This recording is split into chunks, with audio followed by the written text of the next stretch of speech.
Hello, family. Welcome to the channel once again. I believe we are all aware about men and long hair, what the Bible is speaking about, and we've all seen that it has become a trend now. Every young man wants to have a long hair and pierce the ear because that is what the Gen Zs have seen. So to them it's something normal. Even some churches, you see them in there. You see even preachers with long hair. Now we are going to discuss something very important here. Now Pastor Chris is going to teach us about long hair, how long the hair should be, and even should a man leave a long hair like a woman.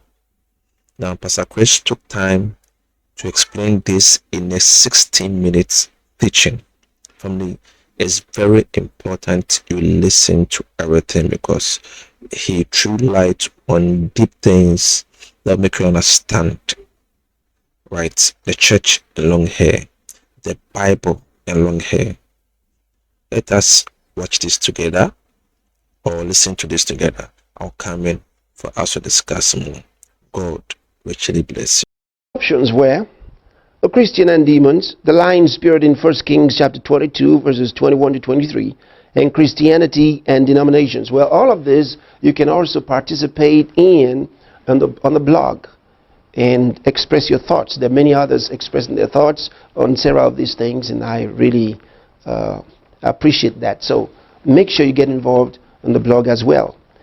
But the one I'm going to deal with now is the one you chose for us to talk about, and that is men and long hair. In 1 Corinthians chapter 11, from verse 4 to verse 14, it talks about a man dishonoring his head by covering it when praying, and that a man brings shame unto himself by wearing long hair. Does this mean it is wrong for a man to have long hair? What is the significance of this portion of the Bible? So we go straight to 1 Corinthians chapter 11. And I want to read from verse 1 so that you can be in good perspective with this. And I might even take you to the previous chapter a little later. All right. It says, "Be ye followers of me, even as I also am of Christ. Now I praise you, brethren, that ye remember me in all things and keep the ordinances as I delivered them to you. But I would have you know that the head of every man is Christ, and the head of the woman is the man, and the head of Christ is God. Every man praying or prophesying, having his head covered, dishonoreth his head. But every woman that prayeth or prophesieth with her head uncovered dishonoreth her head. For that is even all one, as if she were shaven. For if the woman be not covered, let her also be shorn. But if it be a shame for a woman to be shorn or shaven, let her be covered. For a man indeed ought not to cover his head, for a man indeed ought not to cover his head, for as much as he is the image and glory of God. But the woman is the glory of the man. For the man is not of the woman, but the woman of the man. Neither was the man created for the woman, but the woman for the man. For this cause ought the woman to have power on her head because of the angels. Nevertheless, neither is the man without the woman, neither the woman without the man in the Lord. For as the woman is of the man, even so is the man also by the woman. But all things of God, judging yourselves, is it comely that a man pray unto God uncovered? Doth not even nature itself teach you that if a man have long hair, it is a shame unto him? But if a woman have long hair, it is a glory to her, for her hair is given her for a covering. But if any man seem to be contentious, we have no such custom, neither the churches of God." All right. Question. Does this mean it is wrong for a man to have long hair? What is the significance of this portion of the Bible? How long is long? How long is long hair? I'm not sure that the Bible, in any place in the Bible or in Bible history, there was a definite length that was given for a man's hair to grow, after which it becomes long. Now, we have to understand here what the teaching is about by being in the context understand in the context of the presentation. And so I'm going to take you into the previous chapter so you know where Paul was coming from in this teaching here. And so you can understand the instructions. So this is chapter 11. And so we'll move backwards here into chapter 10. And pick a comfortable place because it's a long chapter. It dealt with so many different things. And so I would go straight to verse 31. Whether therefore ye eat or drink or whatsoever ye do, do all to the glory of God. You see, in that chapter 10, he addressed several issues in the house of God. And he also talked about the environment. Others among whom they lived. And the things that happened between them and others. And so he got here over in the 31st verse and says, whether therefore ye eat or drink or whatsoever ye do, do all to the glory of God. Give none offense. Verse 32. Give none offense, neither to the Jews, nor to the Gentiles, nor to the church of God. Look at that again. He says, don't offend anyone. Don't offend the Jews. Don't offend the Gentiles. And don't offend the church of God. What's he dealing with here? He's talking about our way of life. The things we do, he says, should be to the glory of God. And we should not become an offense to those around us, whether the Jew, the Gentile, or to the church of God for that matter. Look at that. Verse 33. Even as I please all men in all things, not seeking my own profit, but the profit of many, that they may be saved. Now remember, the Bible was not written in chapters and verses. And so we might as well read from here all the way into chapter 11, because that's the way it was written. It wasn't written in chapters and verses. Chapters and verses were given for easy reference. So the way Paul wrote it would go from verse 33, chapter 10, into verse 1, chapter 11, as a continuous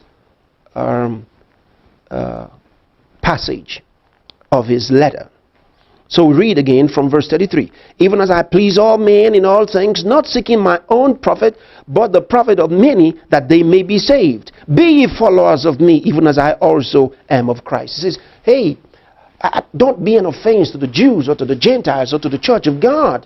Even as I please all men around me, I please everybody. And I don't want to do it for my own profit. I do it for the profit of others, for their salvation, because I want them to be saved. Then he goes on to say, so copy my example. That's the beginning of verse 11. Copy my example, as I am following Christ. Then he says in verse 2, now I praise you, brethren, that you remember me in all things and keep the ordinances as I deliver them to you. Then he brought up a new thought in verse 3. But I would have you know.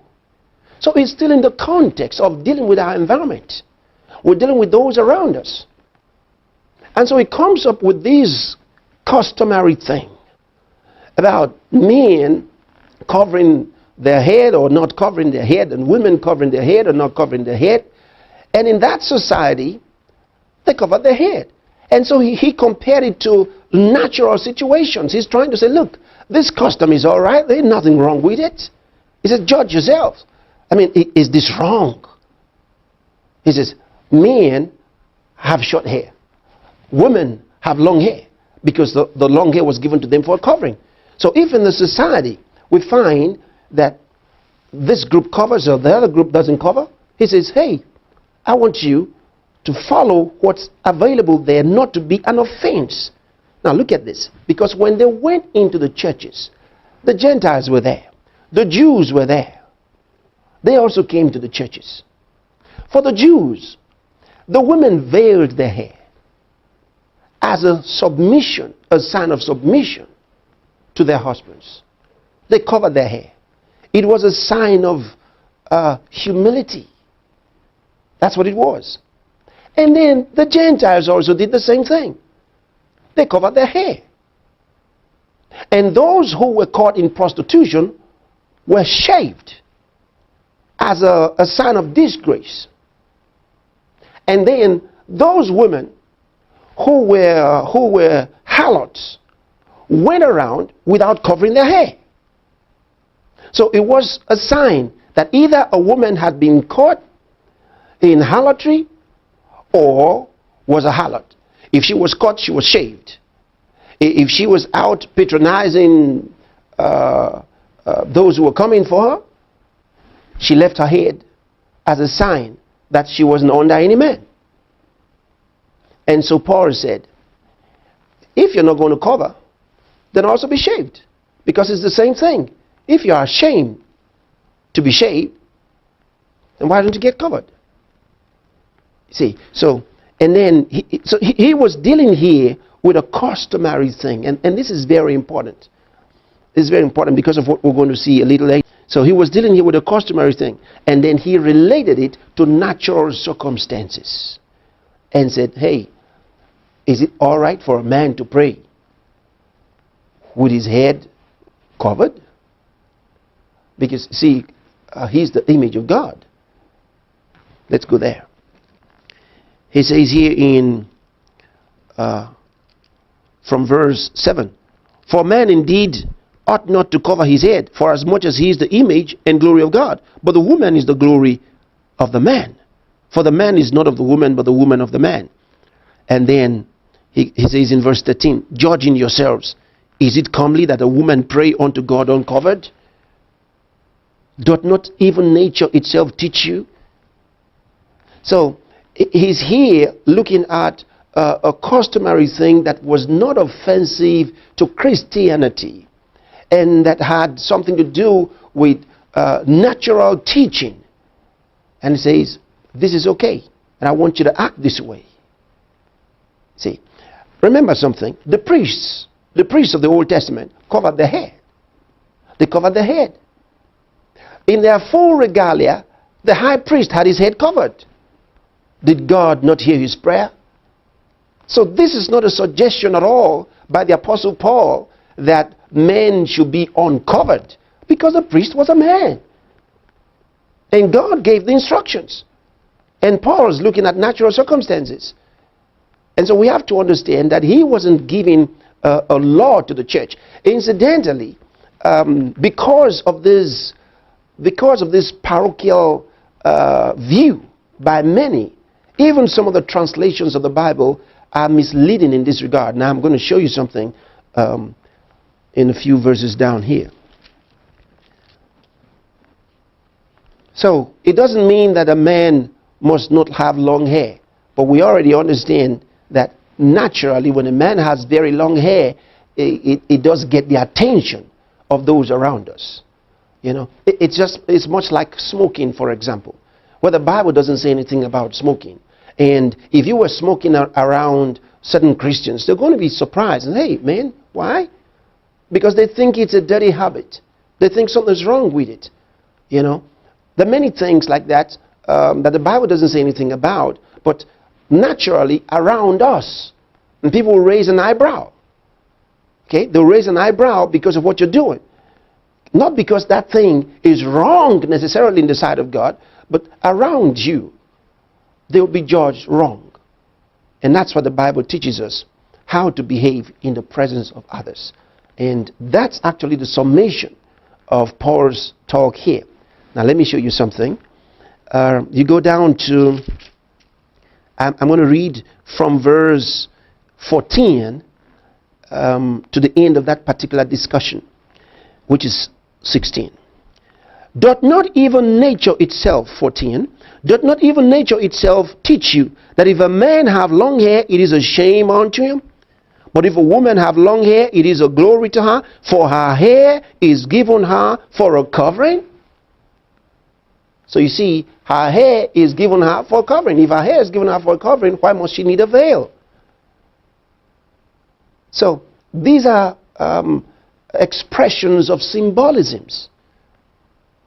Okay, notice something. Verse 16. But if any man seem to be contentious, we have no such custom, neither the churches of God. Now that's the scripture that many have wrongly translated and held to these things, that we must have the women cover their hair and the men not cover their hair. And they forget that this is not exactly what the scripture is presenting at all, because the priests covered their hair, and they were the ones to lead the prayers to God, and God heard them. You see. Now, it says, but if any man seem to be contentious, we have no such custom, neither the churches of God. Now, some have said that this scripture means that we have no other custom except this custom of hair covering. That's not what Paul was saying. What he's saying here is very simple. He says, if any man seem to be contentious, if you want to become argumentative, actually he says, if a man seem to be fond of argument, that's the expression of the word that was translated contentious.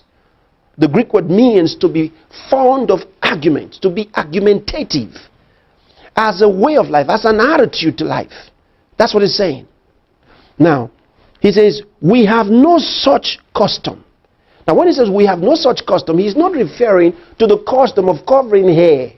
It means we have no such, in fact, the Greek is sonathea. It means attitude. It means a way of doing things. It means we have no such way of this argumentative behavior. It says if you want to be argumentative about these things, we don't have that kind of lifestyle. We're not going to be arguing with you.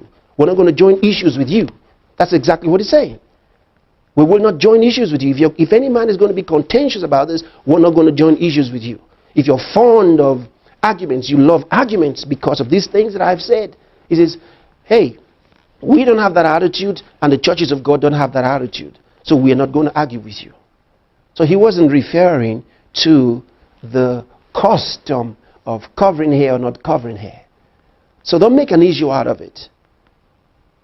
Don't make an issue out of it. There's no definite length of hair that makes a man's hair long or that makes a man's hair short. So we all heard from Pastor Chris. This is so powerful, so deep. You realize that Pastor Chris took time, and used the Bible, scripture to scripture, and explained it. Now it is very clear. Now, family, it's very clear. Now, the Bible has given us the true reflection of men leaving their hair. So it's women that are to leave their hair as a covering, But men, why leave your hair? Right. So this is very clear. Let us spread the word out there, and God is really going to bless us. Thank you very much for watching. I'll see you in the next video.